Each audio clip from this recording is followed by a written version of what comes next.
Hello everyone, in today's video we are going to discuss 7 critical steps to level up your chess elo drastically on chess.com or even in real life chess tournaments.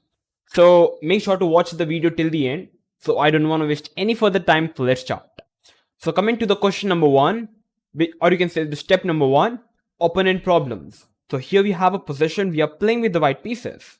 So we have we have a middle game.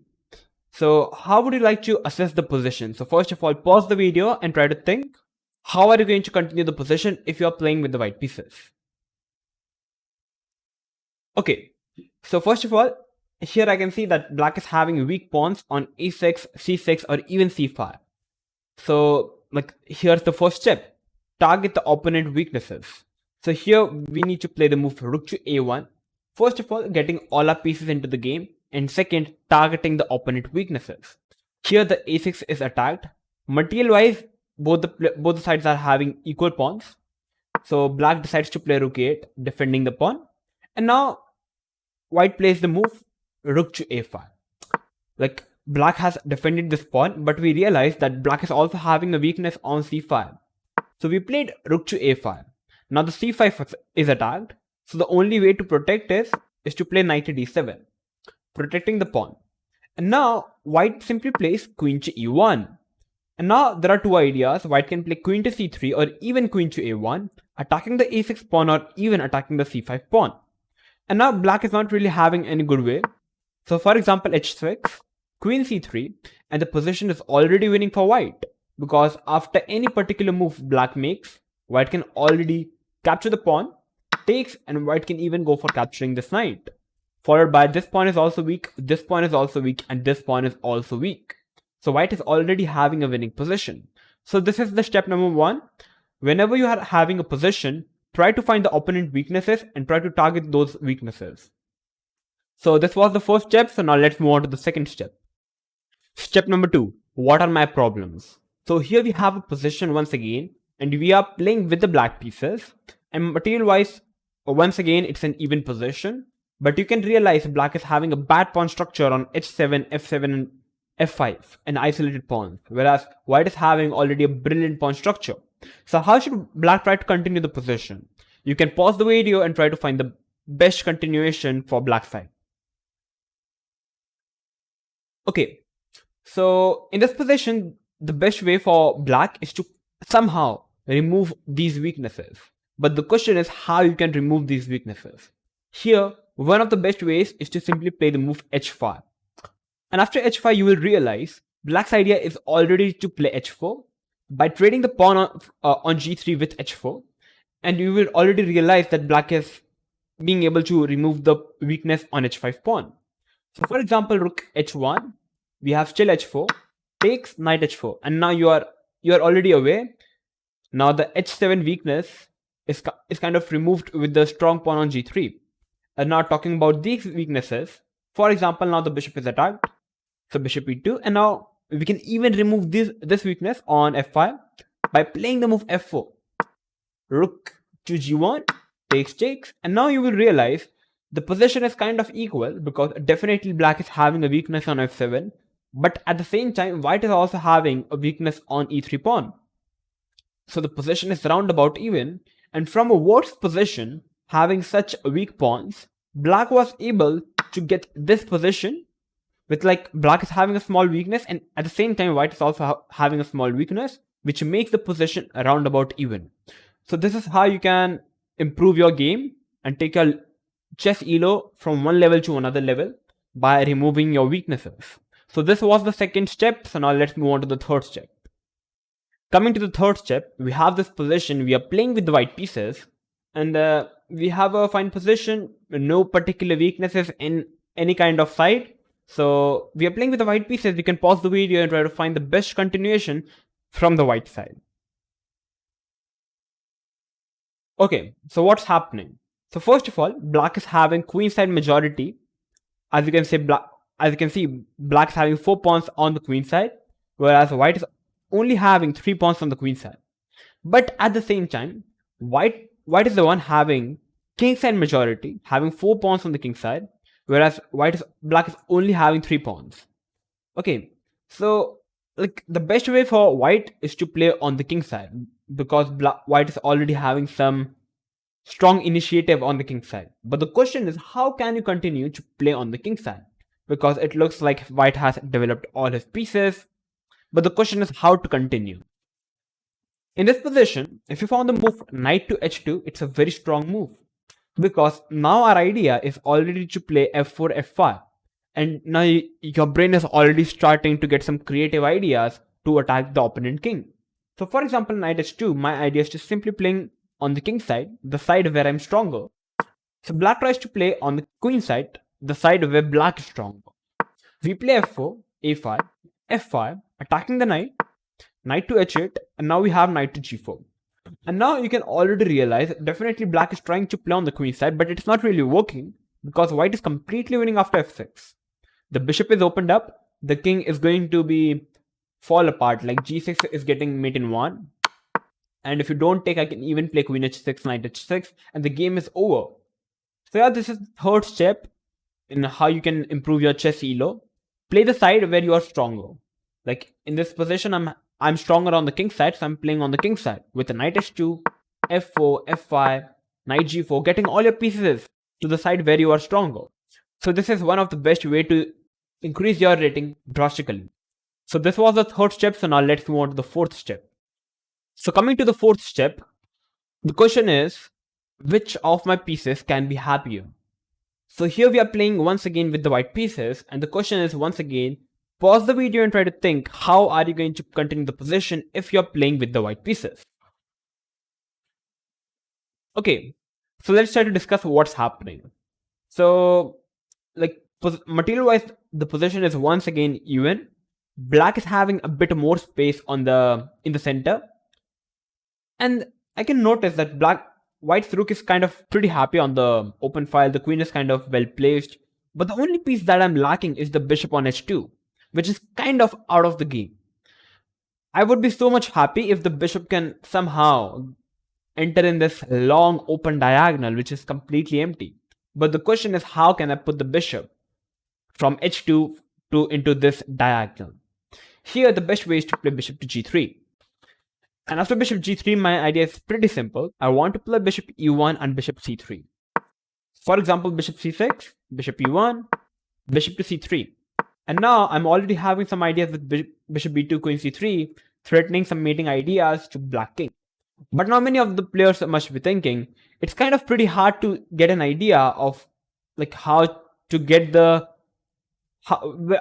piece to the place where the piece deserves. Yes, the idea is pretty simple. First of all, find the best square for the piece. Like here, I noticed that the bishop can be happier in this particular diagonal. And then I realized, how can I put the piece in this particular diagonal? And then I noticed, how can I get the bishop to this particular square? Or any particular dark square? Then I realized, if I want to get this bishop to this square, here we have a path. So make a goal and try to get this goal in your mind. And eventually you're going to find the idea and the way to do it. And this is how you can easily get a better position. Try to improve your piece. Try to get your pieces happier. Try to get your pieces to the best square they deserve. So yeah, this was the fourth step. A very critical one in order to improve or level up your rating drastically. So yeah, put your pieces at the best square. So now let's move on to the fifth step. Okay, we have the fifth step on the board. We are playing with the white pieces, and try to pause the video and try to think, how are you going to continue the position if you're playing with the white pieces? Okay, so I think you guys must have had a nice deep thought, and you must have realized, okay, the material-wise, the position is even. Black is having a bit more space on the queen side. Center-wise, both the players are having even spaces, and yeah, the question is how to continue.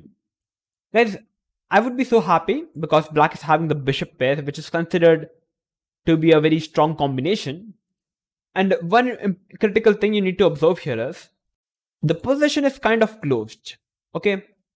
And in a closed position, you will realize, or I believe you guys already know, that the knight is much stronger than the bishop.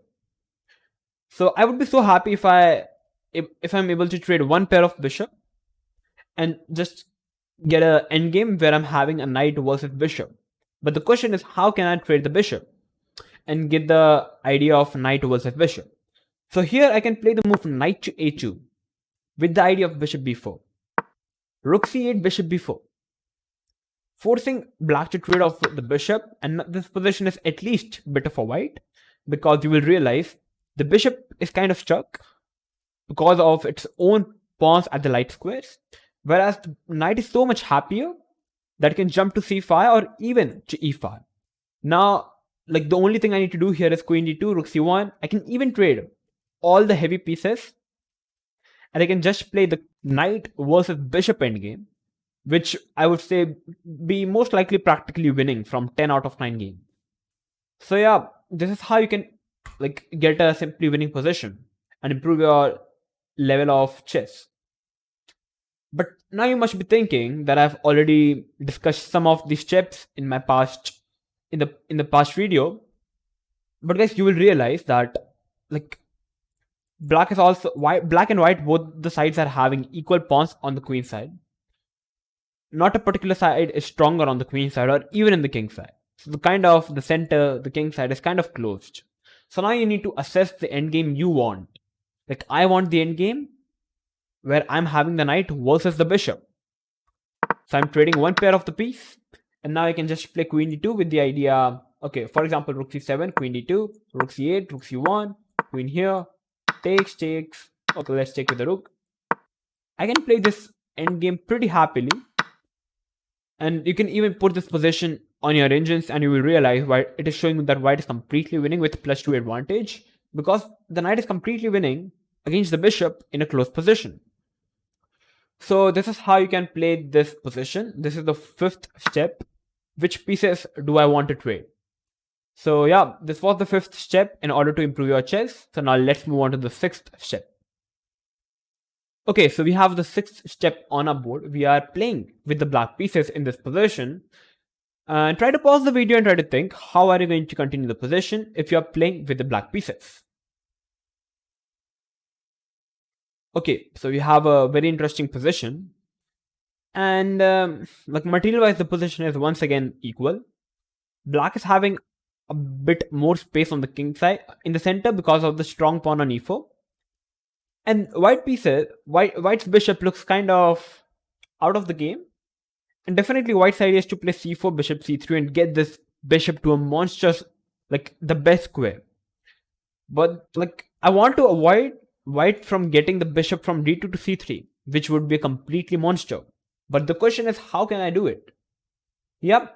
So here the question is, what is the idea of my opponent? And or you can say, what is the plan of my opponent? So the plan of my opponent is to put the bishop to c3. And I want him to kind of restrict that idea. So if you found the move c4, congratulations. The idea is kind of natural. You are not allowing white to push the pawn to c4, not allowing white to get the bishop to c3. And the position is already, practically speaking, very good for black. I can play b5. For example, let's take bishop c1, just b5, rook d8, rook to d3. Just put the rook to d3, get the other rook to d8, get the knight to c5, and I'm pretty happy because the bishop is completely bad. The bishop can't do anything. Whereas the knight is extremely strong because of the strong pawns on the light squares restricting the bishop. So this was the 6th step. Try to get the idea of your opponent and try to block that idea. In this position, white's idea is to put the bishop to c3. So I'm blocking this idea while playing c4, b5, rook d8, putting the rook to d3, and now completely abandoning the bishop to c1. So this is the 6th step in order to take your level of chess rating to another level. So with this, we are having just one step away from mastering to increase your chess elo. So now let's move on to the 7th step. Okay, so coming to the final step, which is the 7th step. And here we have a kind of, symmetrical position. So try to pause the video and try to think, how are you going to continue the position if you're playing with the white pieces? Okay, so let's try to assess the position first. First of all, both the sides are having absolutely symmetrical possession with kind of nearly no differences. Okay, and at the same time, black and white is also having the opposite color bishops, which are considered most likely to end in a draw. So here, the question is, you need to ask in the 7th step here is, how should I advance? And generally, you advance in any kind of symmetrical position or even position is generally by pushing your A pawn or generally by pushing your H pawn. So here you can actually play A4, which is kind of very strong. And here black is having kind of many ideas, many ways to continue. B6, A6, or just getting your rook. So first starting with, if black tries to get the rook, we can already take on A7, which is not really working. So let's try to discuss what happens if A6.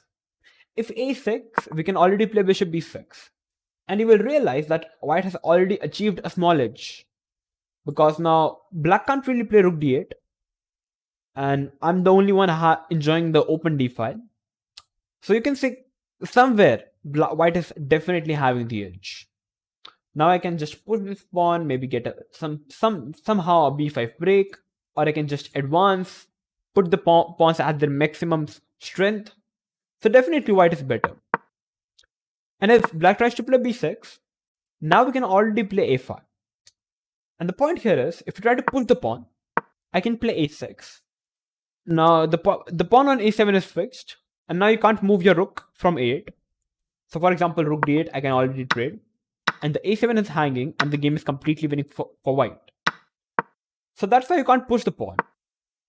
And if you try to capture the pawn, I can already capture it. And now you can already realize black is having two weaknesses in this position, where white can simply put the pawn on b3 and c2 with absolutely no weaknesses, and definitely white has created something from absolutely nothing with a good position. So this is how you can just get the better out of it from even an equal position where the engine says it's a drawish endgame. Just ask the question to yourself, how can I advance? Generally, you advance by pushing your corner pawns.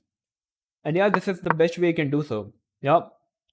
Like for example, here black plays something like maybe rook b8. I can still take and try to just enter to the black scam with rook d6, and you can already realize white having the initiative. So this was the 7th step, a very important one. With the help of this particular step, you can even try to create something from absolutely drawish endgame. So these were the critical 7 steps which can help you to master or improve or you can say level up your chess elo on chess.com, on Lichess, or even in real life chess tournaments. So I hope that this video was instructive to you all, and you guys must have learned something from this video. If you did, then make sure to like the video, share this video with maximum people so that this video would be helpful to the maximum people so that they can help themselves to improve their game and master the game of chess. So yeah, with this, I'm going to sign off. So till then, stay tuned and keep watching Oneshot Chess.